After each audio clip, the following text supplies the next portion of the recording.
Hello mga ka-burgs, isang mapayapang araw mga ka-OFW, viral OFW. Isang day off segment na naman tayo mga ka-burgs. Meron akong makapakita sa inyo. Lalaba tayo mga ka-burgs. Napakita ko lang natin, ginagawa natin pagka day off. Unang-una sa lahat, pakita ko sa inyo. Luluto tayo, multitasking tayo mga ka-burgs. Hindi porket tinatawag natin day off, tayo, pahinga. Ito yung gagawin natin mga ka-burgs. Typical na gawa ng isang OFW kapag kanyang day off. Mga ka-burgs, ito, ina-advertise ko, Bonox.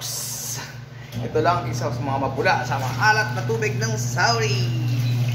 Kailangan Bonox powder nilalagay natin mga ka-burgs.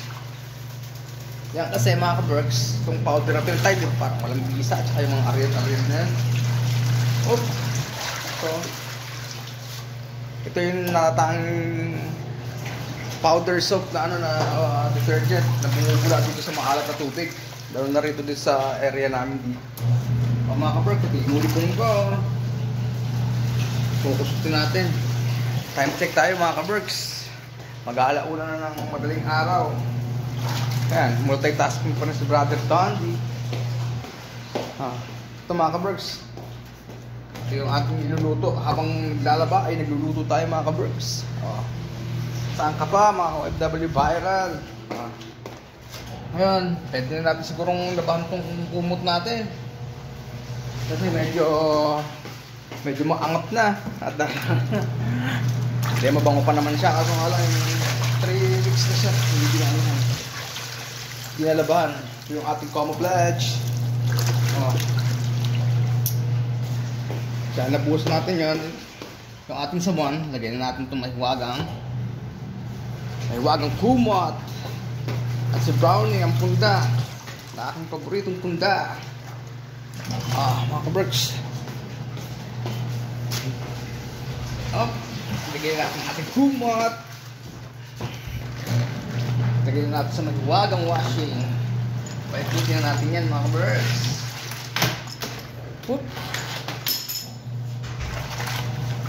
Ayos na, lagyan pa natin sabon para magbula. Saan yung may huwagang sabon? Medyo nakakalimutan na natin mga ka-burgs. Dito pa natin nilagay. Yan. Kasi medyo multitasking. Si Brother John niya. Yan. Check natin ating kanin. At ating nasunog na ating nasunog na galunggong. Yan, ito ang sasahog natin mga ka-burgs. Itong galunggong na ito mga ka-burgs, ang isasahog natin sa ito pa rin. Yung ating mahiwagang upod. Charan! 9 reals.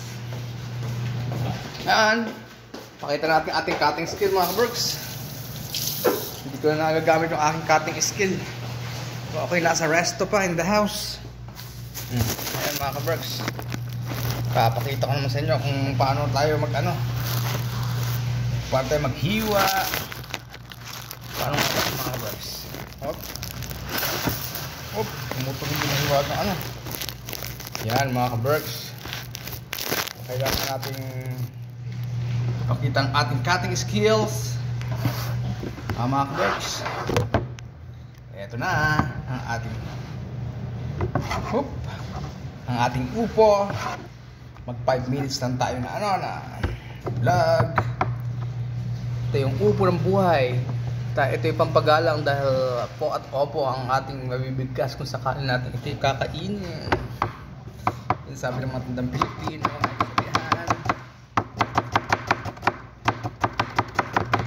No look yan mga ka-burgs. Saan ka pa mga ka-burgs? No look. Dati lang sa mandaliri natin mga ka-burgs. Yan ginagawa ko dati sa barko mga ka-burgs. At kung tayo nasa kumbento pa.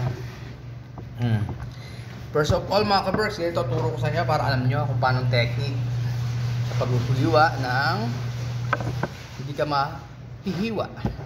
Yung pag-slice na pantay-pantay ang slice niya pero mabilis.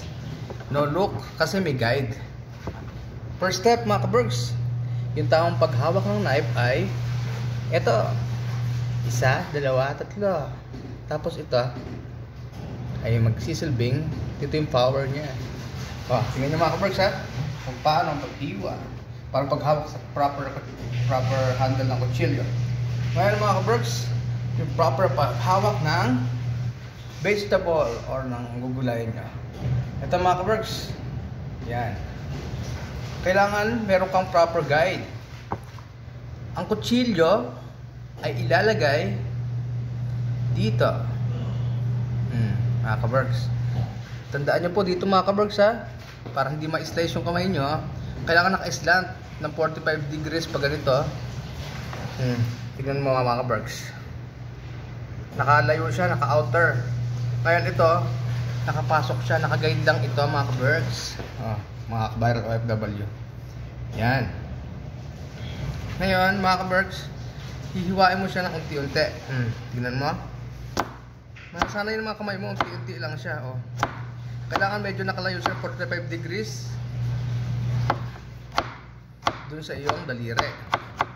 At yung guide mo, kailangan yung kuko mo always ay nakatikom siya ha. Nakatikom, hindi nakaganon, mahihiwa yan. Ayan. Nakaganyan siya yung kuko mo. Nakapasok. At yung ano mo naman ay nakapalabas ang yung kutsilyo. Pero tumatama siya sa guide mo mga kabergs. Itong index finger mo sa bandang left, nakaganyan siya mga kabergs. Pero naka 45 degrees. Sabi mo na mga kabergs. Matatansya mo siya dahil every slice mo na ganon, matatansya mo na mga 2 cm or 1 cm, depende sa'yo. Kasi kusa nang gagalaw ito. Basta lalambutan mo yung ating guide. Lalambutan mo siya, huwag mong titigasan yung guide mo. Para sumusunod sa every slice, ay sumusunod ang ating vegetables. Tignan mo mga kabergs, para ka lang naglalaro ng 1, 2, 3 ng Jack and Fry. Kaya lang mga kabergs. Nakita nyo na? Simpleng-simple ang ating cutting skills sa ating vegetable. Almost pare-parehas lang na may apply natin sa mga gulay. Sa mga gulay, kalabasa or anything, upo, sayote. Ganun lang yan. Yan ang basic principle na ang ating cutting skills. Nasundan nyo ba mga kabergs? Saka pa mga kabergs, ganun lang. Kasi yan ay aking napagsanayan. Ako'y nasa trabaho pa sa restaurant. Mga kabergs, paano? Hanggang dito lang. Mamaya lulutuin pa natin itong UFO. Ibang segment naman yun, yung cooking. Kasi slicing to. Sige, hanggang dito lang mga kabergs. Thank you. Lagi yung subaybayan ng ating page, sa ating YouTube channel, Maxi OFW Viral OFW Diaries. Brother Dante in the house. Day off. And then, signing off. Thank you.